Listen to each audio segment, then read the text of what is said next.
magandang umaga po sa inyong lahat. My name is John Kevin Paunel at nandito po tayo sa harap ng Townhouse 44 Model Unit ng Charleston Place Subdivision, which is located here in Barangay San Juan, San Pedro, Santa Ana, Pampanga. This model unit ay meron pong minimum lot area na 36 square meters at floor area na 44 square meters. But before we proceed on the further details of this model unit, if hindi ka pa nakasubscribe, please click that subscribe button and hit the notification bell para ma-update po kayo sa mga susunod nating videos. Alam ko pong excited sila kaya huwag na po nating patagalin.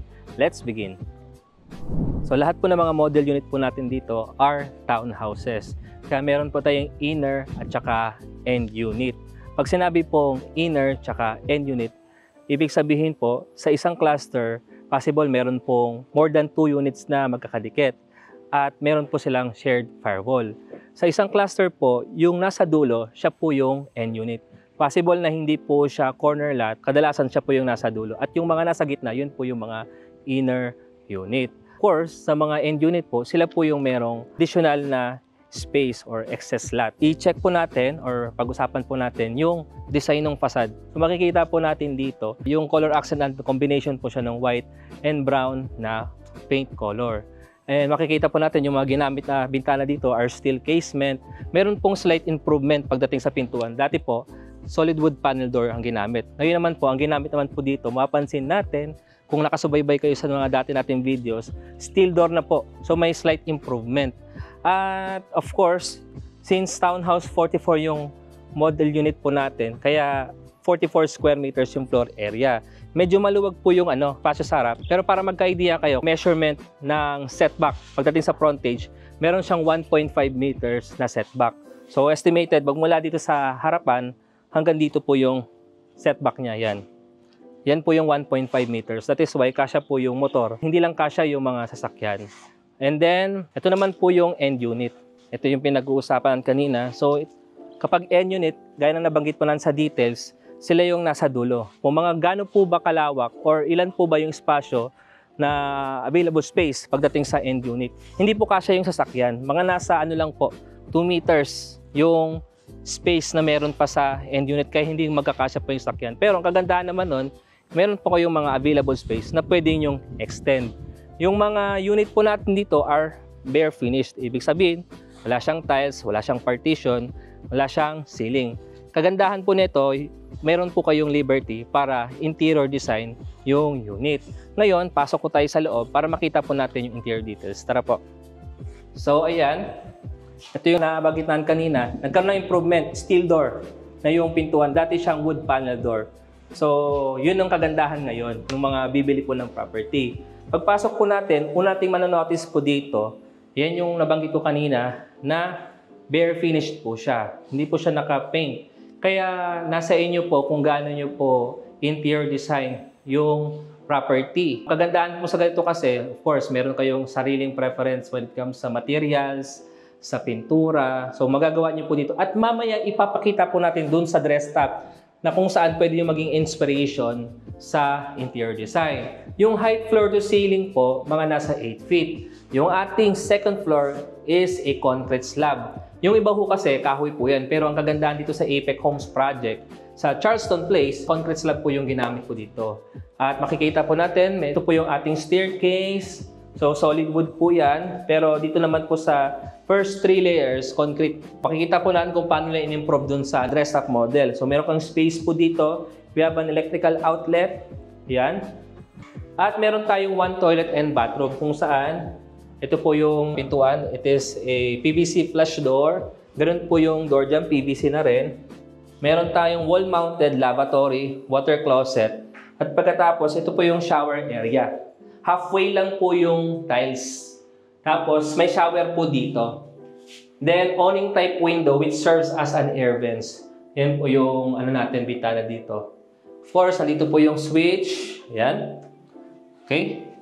Tapos, open concept yung space. Kaya nasa inyo na po kung paano nyo gagawin po yung layout, kung paano nyo siya i-maximize. At before tayo umakyat sa second floor, check muna po natin yung available space dito sa likod. So dito po sa likod, meron tayong estimated na 2 meters setback space. Kaya pwede nyo po talagang gawin ito as a dirty kitchen. Pwede nyo i-maximize yung mga available space po nandito. Meron tayong outside na countertop. So makikita nyo po, halos hanggang bewang ko siya, hindi siya ganun kataas. Kaya hindi po nakakangalay. So meron tayong faucet dyan. Ngayon po, kapag na-turn over po sa inyo yung unit, pwede nyo pong i-maximize yung mga available space po natin. Although by experience, kung isasagad nyo po yung inyong structure, yung sa second floor, hindi siya pwedeng sagad sa pinaka-property line. Yung sa ground floor, itong first layer na to, pwede pa ito i-maximize nyo or isasagad nyo doon sa property line nyo. Pero pagdating sa second floor, hindi siya pwedeng sumagad sa pinaka-property line. That meron po siyang kaunting espasyo, siguro mga nasa almost 1 meter din, para at least hindi siya talagang dikit na dikit kung merong mang katalikuran.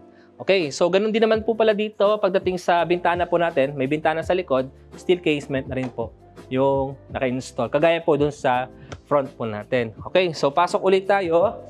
By the way, yung pintuan pala sa likod, kung sa harap or dun sa main door po natin, steel door, dito naman po wood flush door. So, akit tayo sa second floor. Sa pag-akyat po natin dito sa second floor, since wala siyang partition, kaya open concept din yung space natin dito. So nakikita rin natin sa video na wala siyang ceiling. Wala rin po naka-install na insulation.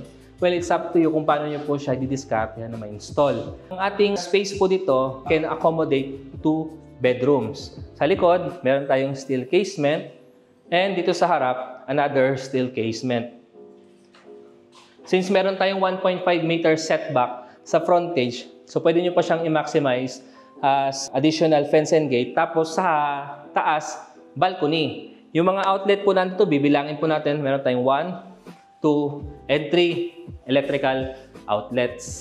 And meron din po tayong mga switches para naman po dun sa ceiling po natin. Sa mga gusto pong mag-layout nung pader, ayan, pwede nyo pag halimbawa magpa-partition kayo, so nakaabang na po yung mga outlet na yan. So nakita na po natin yung pinaka-actual turnover ng Townhouse 44. Let's check naman yung dress-up model para magkaroon tayo ng idea or magkaroon tayo ng inspiration kung paano natin i-design yung unit natin. Tara po. Nandito naman po tayo sa harap ng dressed-up model unit. This unit is an inner unit. So, ibig sabihin, nasa gitna po siya ng townhouses. So, pasok tayo sa loob. But before that, we were advised na magtatanggal tayo ng sapatos. So, sa pagpasok po natin, ito na po yung sinasabi ko po sa inyo na nagkaroon siya ng interior design. Ang una natin napansin po dito, nilagyan po nila dito ng ceramic floor tiles. Usually, yung mga ganitong floor tiles are 60 by 60 cm. So, yung ceiling natin, di ba dun sa, pinaka-turnover, siya, pa-curve. So, dito, nilagyan po nila ng ceiling. Yan. So, actually, pwede pa siyang gawing yung cove lighting Well, nasa inyo naman kung paano gagamitin yung mga available space. So, we have the sofa here, center table, tas yung ilalim, ginawa po nilang TV console. And then, dito sa area na to, nag-set up sila dito ng 4-seater na dining table. At pag nagpunta pa ho tayo dito sa pinakalikuran, meron siyang main kitchen. Ayan. So, yan yung mga pwede natin gawing design dito. And of course, this is our toilet and bathroom. Yan, makikita po natin. So, wala lang siyang ilaw dito. Pero naglagay sila ng vertical wood slat dyan, So, nagkaroon ng louver para at least may aesthetics talaga yung dating. Then, we have the mirror here. Okay, yung sa likod din natin ititignan kasi lang din naman, pareho lang din naman po yan dun sa chinek natin na pinaka-turnover. So, let's go upstairs. Let's check kung ano yung design na ginawa po nila din. Para po. Dito naman po sa taas, ayan. Gusto ko yung ginawa nilang design dito na kung sa baba, ceramic floor tiles, this time, vinyl tiles naman po yung ginamit na may parang wooden design. Ayan, kaya hindi siya malamig sa paa. We have 2 bedrooms dito So this is our bedroom number 1. Yung spasyo na meron dito sa bedroom number 1, single size bed. Yung pagdating sa layout po Kasi nasa inyo naman po kung paano nyo i-layout yung second floor. So dito po, medyo mas maliit po siya kumpara dun sa kabilang room. Yung ginawa po nila ito parang pang pang kids. Pagkatapos po, yan, may mga pintura po tayo dito. Kayo na po bahala, pwedeng wallpaper. Yung height floor to ceiling, mga nasa 8 feet din. So, yeah, nakita na po natin yung first bedroom. And now, let's go sa bedroom number 2. So, ito naman po yung bedroom number 2. Of course, this will be the master's bedroom. Yung bed nila dito, this is queen size. Medyo malaki yung spasyo. Parang, actually, I can say na double size or pero hindi. Mga ano ito, queen size bed po ito. Meron ka pang enough room dito for a side table. And another room dito, mga nasa halos 1.5 meters din. Enough na para meron kang space para makalakad ka or ito pong cabinet. Ayan. So, ang ganda ng pagkaka-interior nila. Ito yung kagandahan kapag meron kang budget pang pa-interior design. Sa mga nagsisimula na family or kumbaga yung budget po is enough lang para dito sa ganitong klaseng unit, perfect po ito. Siguro mga estimated yung mga required income dito, at least mga nasa 22,000, ganyan po. Siyempre, ilalagay natin sa description box yung computation po ng mga model units natin dito. So, nakita na po natin yung dressed up model unit. That is why magkakaroon po kayo ng idea kung paano nyo i-design unit. And then, let's go back sa front na model unit. Pag-usapan natin yung other details of this project.